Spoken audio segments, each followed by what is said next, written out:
Okay, good morning or afternoon or evening, depending on your time zone. Um, Before I start, I would like to thank Marine for inviting me to participate in this series. Um, she just mentioned before the recording started, we met at a conference where Marine talked about Magdalenism in crime fiction. And I have to say, that's really the first time that I realized that this was a phenomenon that went far beyond the shores of this island. And Marine shared some materials with me, and she invited me to participate in this series. And I want to acknowledge the talks that have been presented before this, because I can see a lot of connections between what I'm going to discuss and what people have talked about before. I'm not specifically looking at religious institutions. I'm looking at the actual state complicity in the stealing of children for ideological reasons. And I'm looking at two countries from the Southern Cone.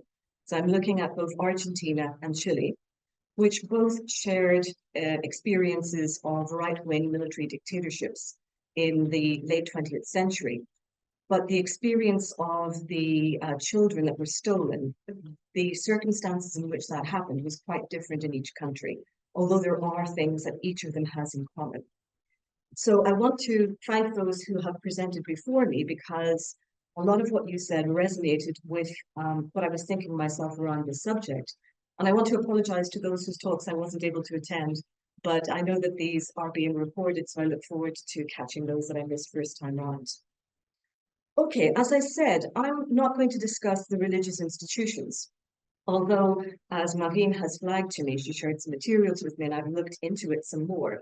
Those same institutions did operate correctional homes for women in both Chile and Argentina.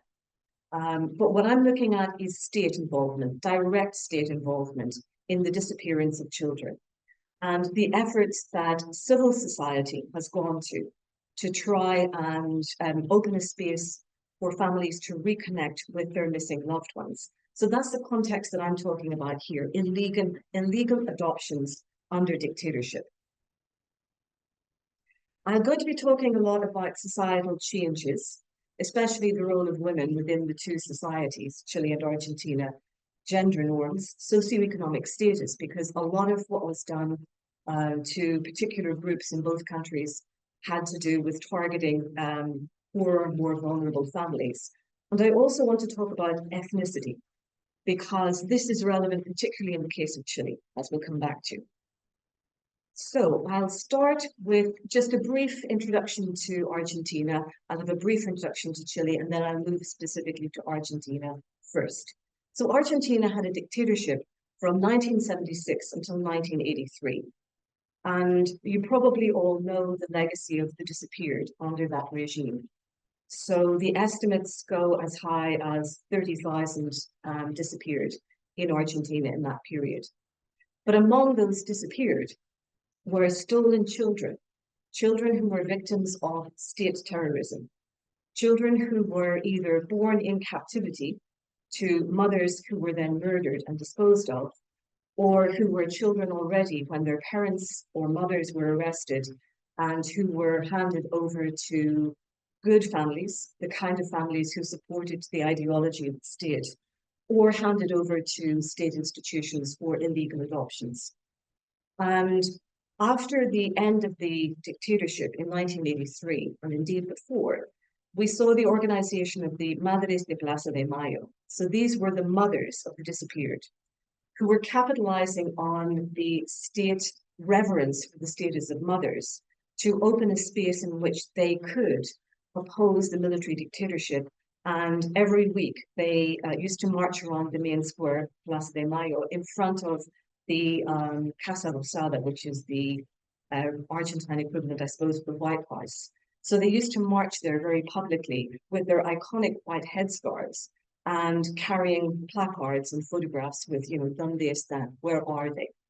So this group, initially, they were looking for their missing children, brothers, husbands, family members, but they realized very quickly that a number of the children who had been detained by the military had been pregnant at that time, so the grown-up adult children.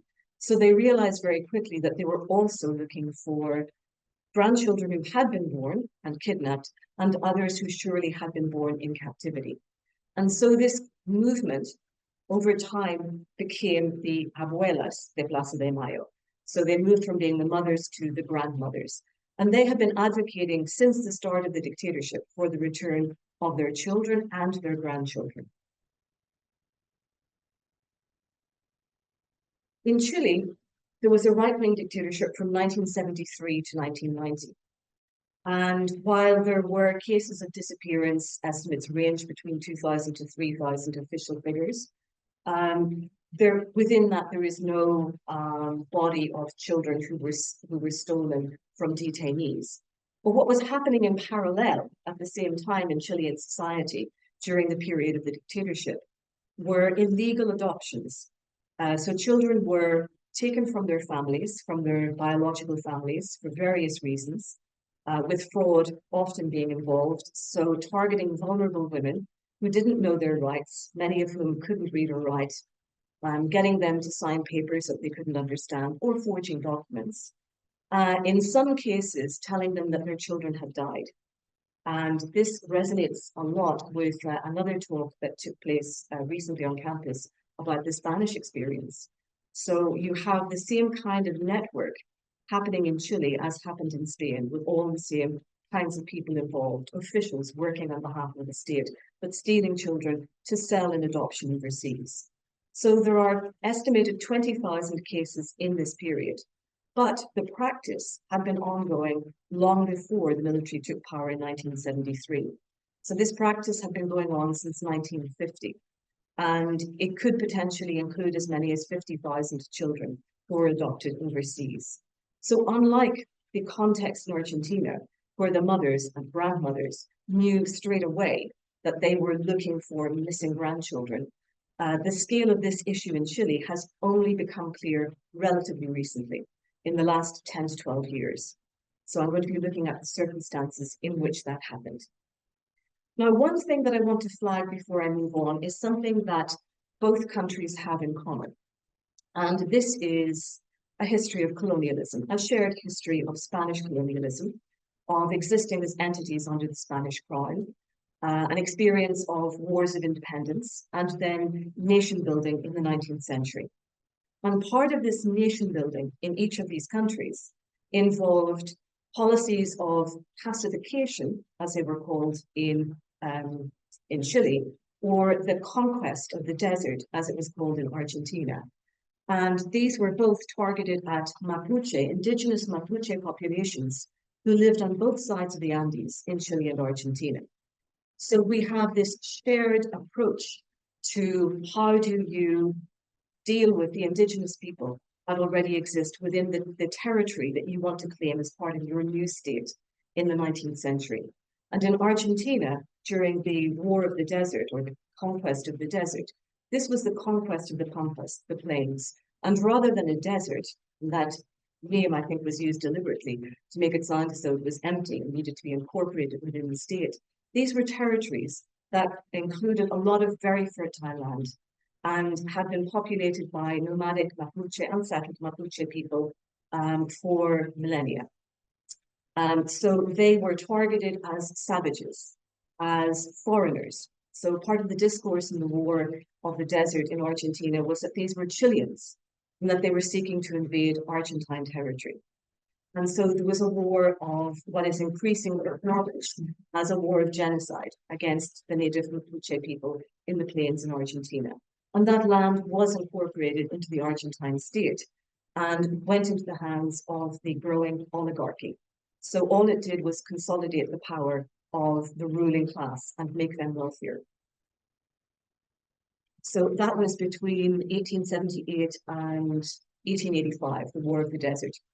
The pacification of Araucania on the other side of the Andes in Chile was an ongoing, again, late 1800s effort to finally subdue the Mapuche, who had never been fully incorporated into the colonial order. The Spanish state had decided at one point to leave a kind of effective border beyond which they wouldn't pass because it was too costly in terms of money, in terms of manpower, soldiers, to try and pacify them. But with the state building of the 1900s, a new independent Chile wanted to incorporate those lands into the nation and incorporate the Mapuche. So this pacification, as you can imagine, was a very violent assimilation and indeed had many victims on the Mapuche side. So the violence that we see in the foundation of the modern states is a violence that we see repeated again and again and again in the history of both countries. And there have been numerous studies about the long-lasting impact of these ceaseless wars, the wars of independence, wars between different factions post-independence, this normalization of violence. And so I think you can draw a clear line between the genocides, the ethnically based genocides, and misogynistic campaigns and ideological campaigns in the 20th century. Okay, so to return to Argentina, I wanted to give a little bit more background on the military regime and human rights violations. So what is best known about the regime is the scale of savagery, the number of victims. So when democracy was restored in 1983, one of the first things that the new democracy established was a truth commission, which produced a report called Nunca Más, Never Again. And it established in great detail exactly what the military had done, where they could find the facts. So this was a savagery that was across the country. Multiple secret detention and not so secret detention centers, military installations repurposed as illegal detention centers and torture centers. But one of the most disturbing things that emerged, I think, was the idea that children were being born in captivity. And not so much that children were being born in captivity, which is a horrible idea in itself, but that mothers, militants, activists who had been arrested, left-wing Marxists, these women had been arrested while pregnant and were kept alive solely for the purpose of giving birth. And then they were murdered and their children handed over to supporters of the regime, often military officers, in some cases, military officers who had interacted with their murdered mothers while in the state prisons. So this was kidnapped by the state for ideological purposes.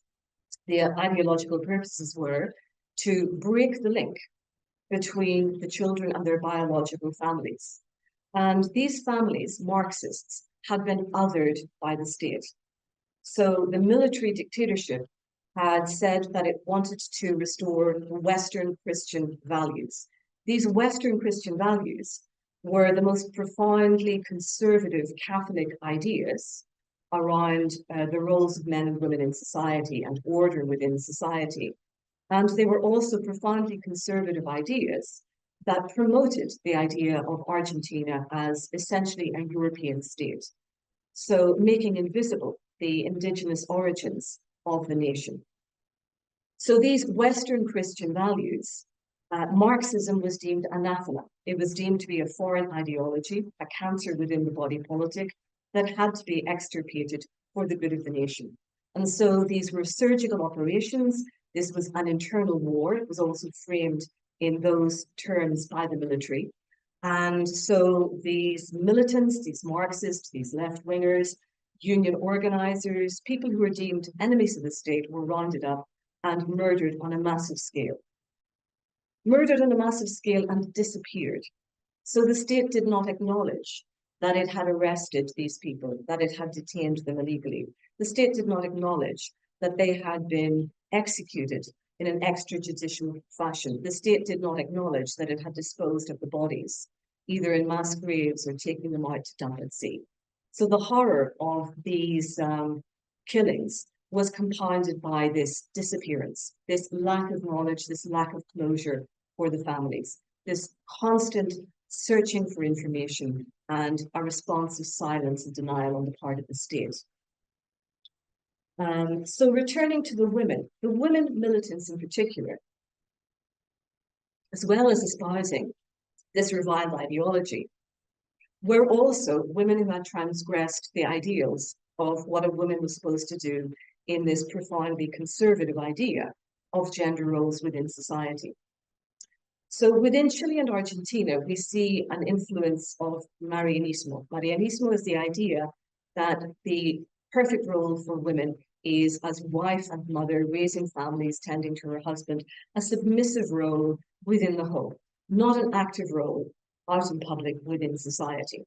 So these activists had transgressed this norm as well as adopting an ideology that was anathema to the military state. So they were then, the military were then faced with this difficulty. So these women are enemies of state. They have deemed to be enemies of the state, been deemed to be, pardon me, but a number of them are pregnant. So what do they do? And what we see is the privileging of the life of the unborn over the life of the mother. So the mother is allowed to continue to exist solely to give birth, and then she is disposed of. So what we have is a fetishization of motherhood, but an inability to recognize personhood for the women who were to become mothers. Okay, so within this deeply repressive, as you can imagine, atmosphere, this atmosphere of terror, one of the groups that did manage to organize and visibly resist the state were the Madres de Plaza de Mayo. And here we have an image of the iconic, as it became, white scarf that they wore. And this scarf has been repurposed, I'll come back to that, for modern ideas. So, just an acknowledgement of where the image comes from. So the Madres, the women, the pregnant women who were being executed, had transgressed the rules of what they should be within society. But the mothers were making a play on their status as mothers to say, we are here not protesting for particularly political reasons. We are here as mothers, as wives, looking for our husbands, our children. And so this allowed them to open a space within the civil society under the dictatorship where they could protest, because this anomalous position of acknowledging and revering the role of mother meant that the state didn't quite know how to move against them. So they were allowed to organize in the public sphere. And then as the dictatorship ended, even before, they were already locating some of the grandchildren. But afterwards, they became this new organization, the abuelas, the grandmothers. So this is still privileging the idea of a woman's role within the family. It's privileging the idea of trying to get the family back together.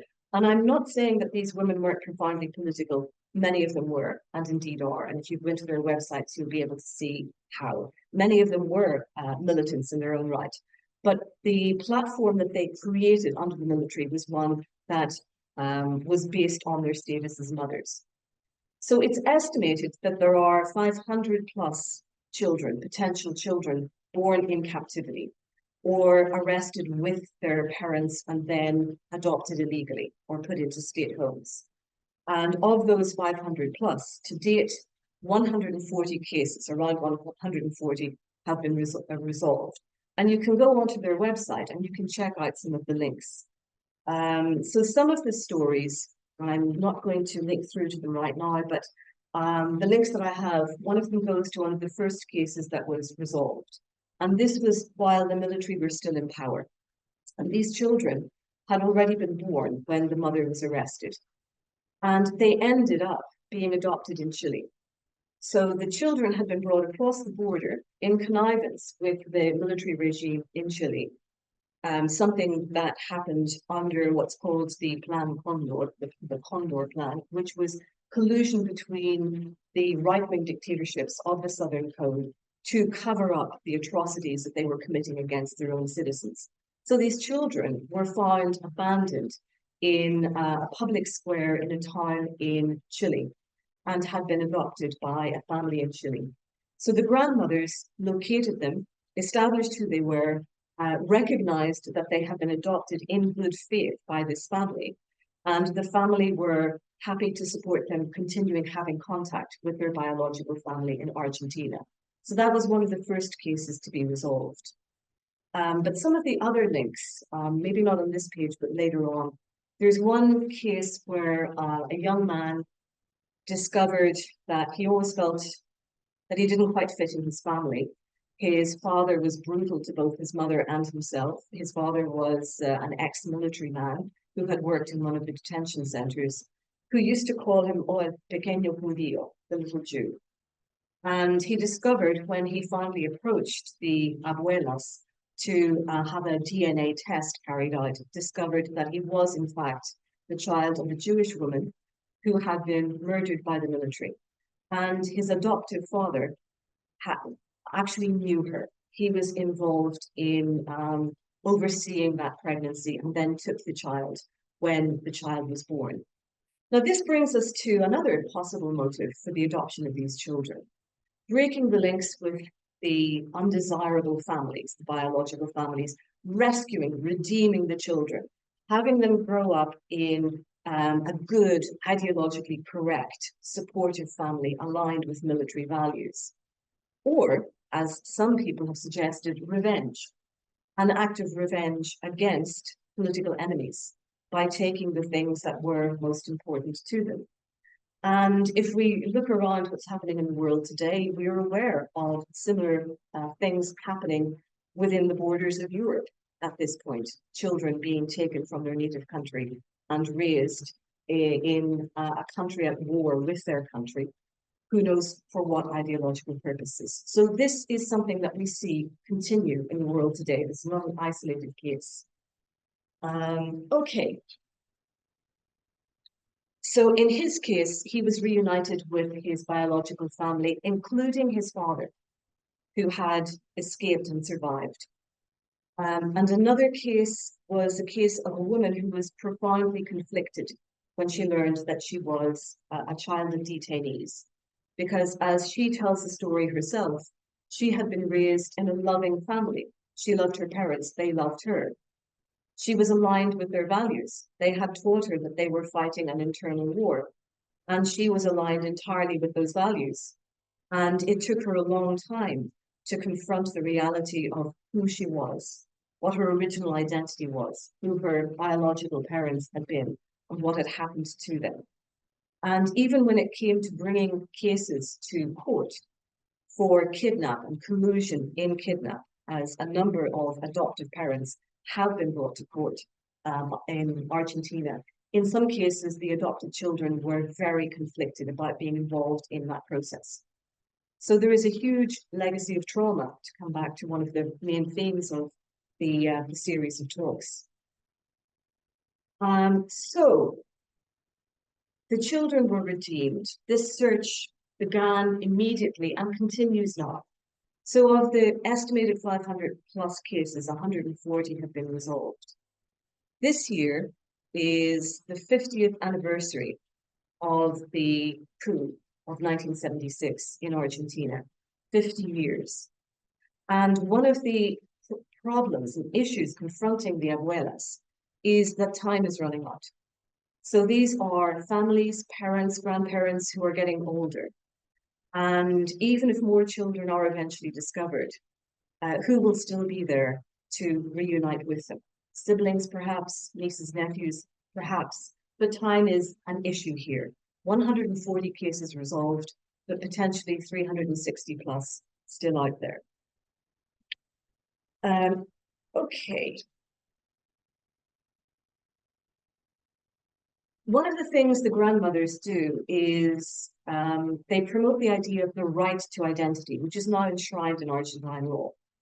And Argentina responded to this ongoing issue of reuniting biological families affected by these illegal adoptions by creating a state DNA database.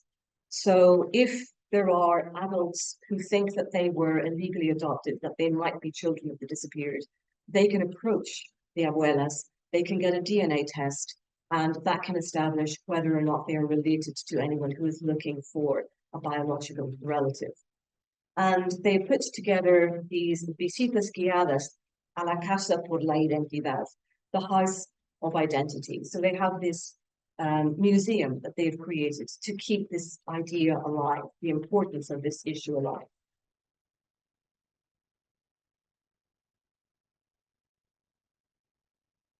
The state, for its part, established CONADI, the Comisión Nacional por el Derecho a la Identidad, the State Commission for the Right to Identity. So as part of this, they look for the children of the disappeared and those born in captivity during the last civilian military dictatorship. The military dictatorship, there has been a change in the terminology used over time to make it clear that this wasn't just military. This was collusion between business leaders, between the conservative church hierarchy in Argentina, that this wasn't just the military themselves, that this was something that involved a broader swathe of Argentine society. So they have their DNA database, and it was created in 1992, and its objectives ratified by law in 2001. However, advances and setbacks. So the Buenos Aires Herald, Sunday, March 22, 2026, Milei dissolves investigation unit that helped find dictatorship-era appropriated children. Now, he hasn't unwound CONADI, he can't, but he's taken away the group within it that sought information to try and track down children.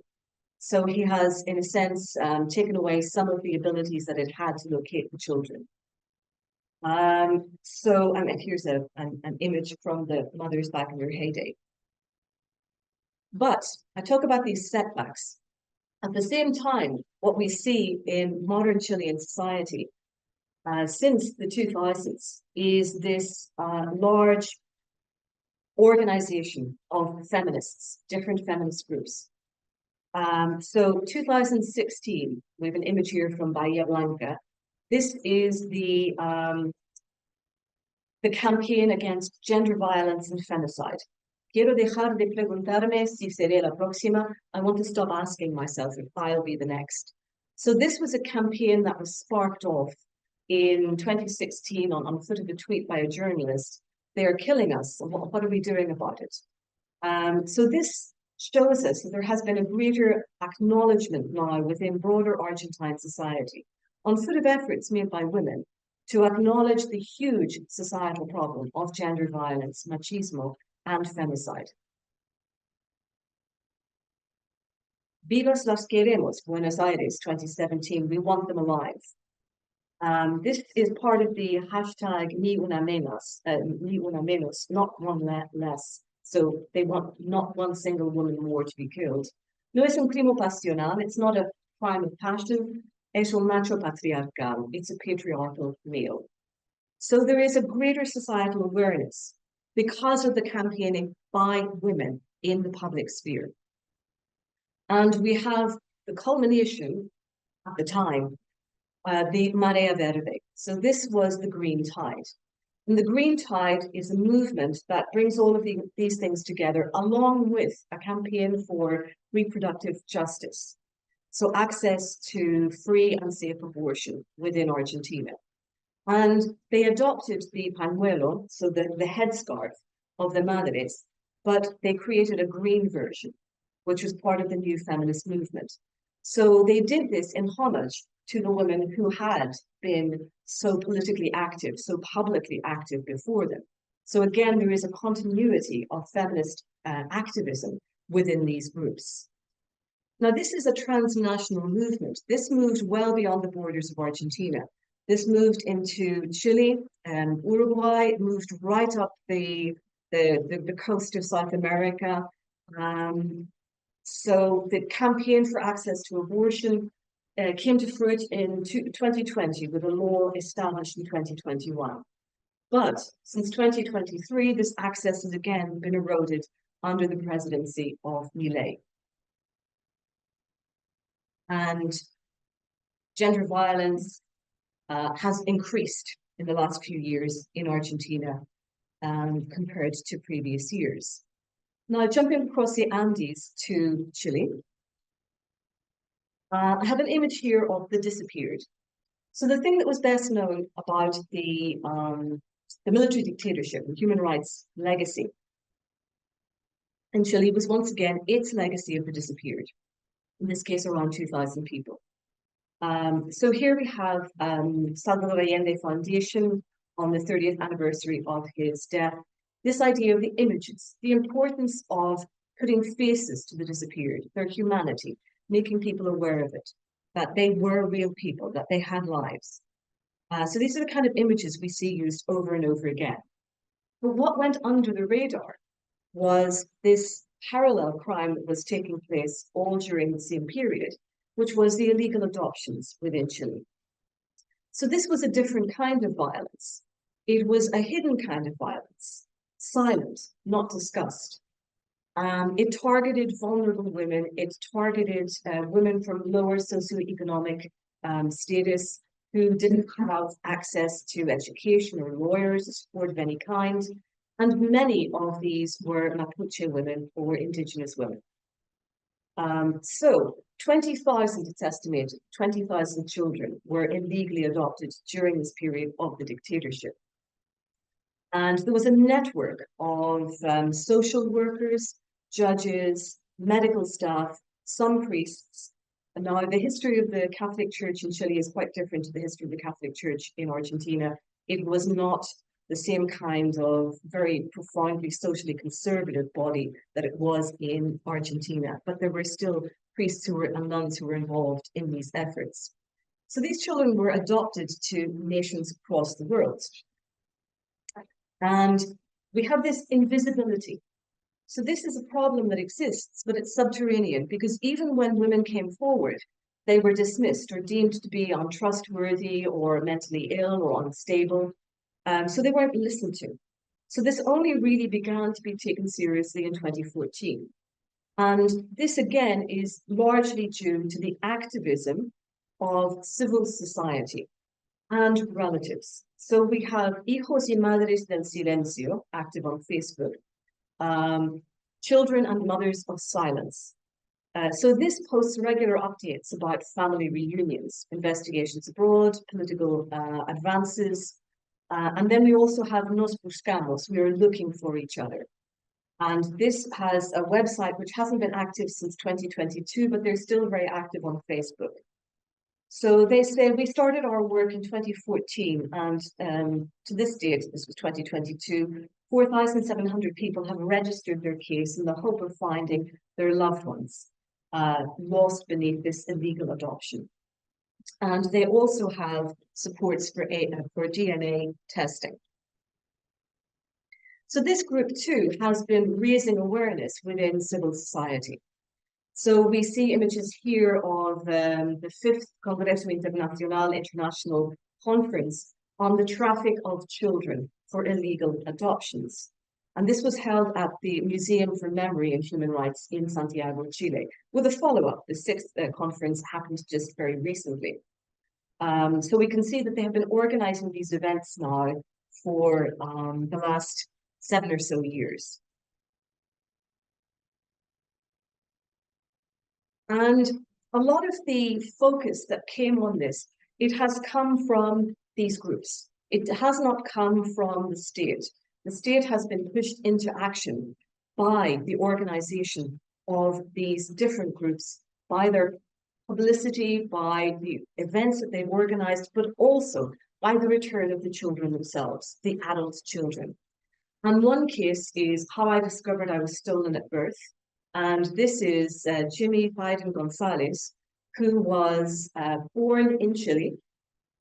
And his mother was told he had died. And he was put in a home for 2 years and then adopted to a family in Virginia in the USA. So he is a lawyer and founder of Grafting Hope. So another organization that wants to provide a platform for victims of illegal adoptions. And I just wanted to turn to some of the things that he says. So he talks about being trafficked. He talks about the circumstances of his birth in a hospital in 1980 in Chile. His mother was told he had died. So he then, as an adult, discovers, okay, he came from Chile 2011, he gets access to his documents. But it's only in 2023 that he learned of the falsification that he learned that there had been a lot of illegal adoptions. His wife read something online and said, "You might be one of these children." And when he investigated, he discovered that his mother had never been looking for him because his mother had been told that her child had died in the hospital. And this is not an isolated case. This is something that happened a lot in Spain. So he says that he was, okay, this private adoption, he was adopted into a good, loving home and family. And he says, but I was denied my language, culture, and Indigenous roots. So this reminded me a lot of the talk on Canada in particular, where there was the deliberate state attempt to break the link between Indigenous children and their families, to break the language, the culture, the roots. And this isn't something that has been largely studied yet in Chile. There have been studies about it. But I think this is one of the other issues within this silencing of the illegal adoptions is Pinochet, it is acknowledged, approved this practice because it took pressure off his government to provide supports for poorer families. So it took the problem of poor women having children that they didn't have a great deal of resources to support. And instead of thinking maybe it is the role of the state to actually invest in healthcare, in education, in housing, instead of thinking maybe this is the kind of state that we want to develop, they thought we can export this problem and monetize it. And so the adoptions carried an arrangement fee of thousands of dollars, sometimes tens of thousands of dollars. And a lot of children were adopted to the US, but a lot more to Sweden. So Sweden became one of the main countries that children were adopted to. So what he wants, Jimmy wants, is official recognition. He wants a truth commission. He wants recognition of his right to citizenship. He wants the state to move to identify all victims. And one of the things he flags was his own difficulty in trying to take out Chilean citizenship because he was trafficked under a false name. And so they couldn't map the documents that he had onto documents in Chile. And I think that has a resonance with situations in Ireland as well. And one of the organizations in Chile, if you scroll through their Facebook feed, they have a story about the exhumation of the site at Tuam. So they have a wider international awareness of this as well. So 2018, we have the first legal investigation into what had happened with these illegal adoptions. And 2025, the first court case was opened. So la justicia chilena dicta el primer procesamiento por la causa del robo de bebés. So the stealing of children. So Minister Aguilar determined that in the 1980s, during Pinochet's dictatorship, there was a network made up of lawyers, priests, health workers, and a judge to find and hand over for adoption minors, children. I want to come back to the situation of the Mapuche, the status of the Mapuche in Chile. So the Mapuche are engaged, many of them are engaged in kind of low-level resistance to what they call the Chilean state, because they want recognition of their own status as one of the original peoples. They want some acknowledgement of a right to communal landholding. They want a restoration of land that was taken from them. Because the south of Chile, a lot of the land that was pacified in the 19th century was handed over to immigrants who were encouraged to come from Northern Europe to settle in Chile. And again, just as in Argentina, this was a desire to whiten the population. So there was a clear racist imperative behind this. We've had a number of notorious cases like the killing of Camilo Catrillanca.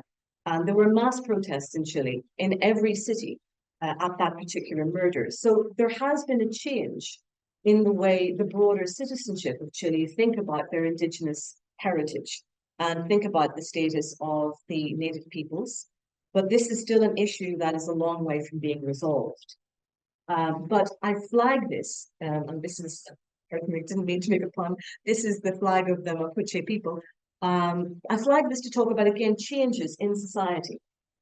Also within Chile, we have seen changes with regard to LGBTQI plus rights, gender equality. So homosexuality decriminalized 1998, same-sex marriage legalized 2022, divorce legalized 2004, 2006, access to emergency contraception. So you can see that it is largely, these gains have taken place post-2000.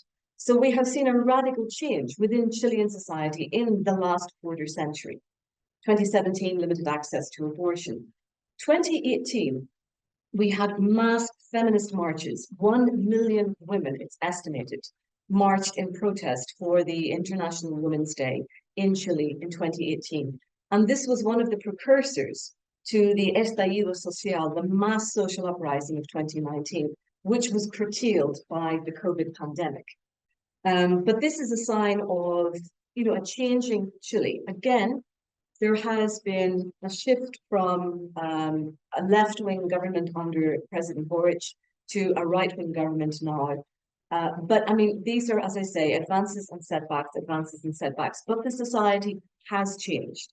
And it has changed largely because of the activities of women in the public sphere. There is an official report from 2025 with recommendations about how to deal with these illegal adoptions. And some of the things that are recommended is the setting up of the things that Jimmy Gonzalez asked for. So a DNA database, some kind of official acknowledgement. And there has now been this push for an official state acknowledgement that this was an ongoing crime committed with the oversight of the state itself. And this is my last point. This is where I'm going to round this off, because I've talked about what was happening in Argentina and in Chile. And in the case of Chile, these children who were adopted, they went somewhere else. So one of the things that has emerged, again, and this is through the militancy and advocacy of the adopted children themselves, the author of this article being a case in point, adopted from Korea to Sweden. He talks scathingly about some of the practices within Sweden. So he says that Sweden historically was a very white society, and adopting children from overseas was part of a concerted effort to show that it was an anti-racist and anti-colonial society, that it was a supporter of social justice in the global South. And what has emerged, of course, over time is, as he points out himself, this was a new form of colonialism. This was a new form of extractivism. So this was the children being brought from the countries where they were surplus or where there weren't the resources to maintain them, and brought to Sweden as an act of charity and solidarity, profoundly solidarity. I think that's how it would have been characterized. But he says, Sweden and the US turned transnational adoption into a permanent global child migration practice, making it an institutionalized and fully commercialized reproduction method for Westerners, run by a fully fledged industry. And what he points to in this article is that there has been a reckoning with this practice as well in the destination countries. And he points to a state commission in the Netherlands in 2021, which looked at, I think, 3,000 plus cases and established that in 80% of those cases, there was evidence for some kind of malfeasance or illegal practices or falsification or fraud. And that this was followed in Sweden by a number of documentaries, 2021 documentaries, I think, called The Stolen Children, and articles within newspapers around the idea of children being stolen. So this was a moment again of reckoning. So we've had different moments of reckoning. We've had Chile itself, 2014 plus, and now a decade later, in a sense, the destination countries having to reckon with their complicity in what had been an illegal practice. He talks about the idea of Swedish people's right to reproduce, dependent upon the people's reproductive dispossession and on parenting in the countries of origin. So what we see is a complex and evolving practice and awareness of this, which is very far from over. And I think you're going to see a lot more discussion of these kinds of issues within this platform. So once again, I'd like to thank you, Maureen, for inviting me to talk about this. And I'd like to thank those in the room and those of you watching online.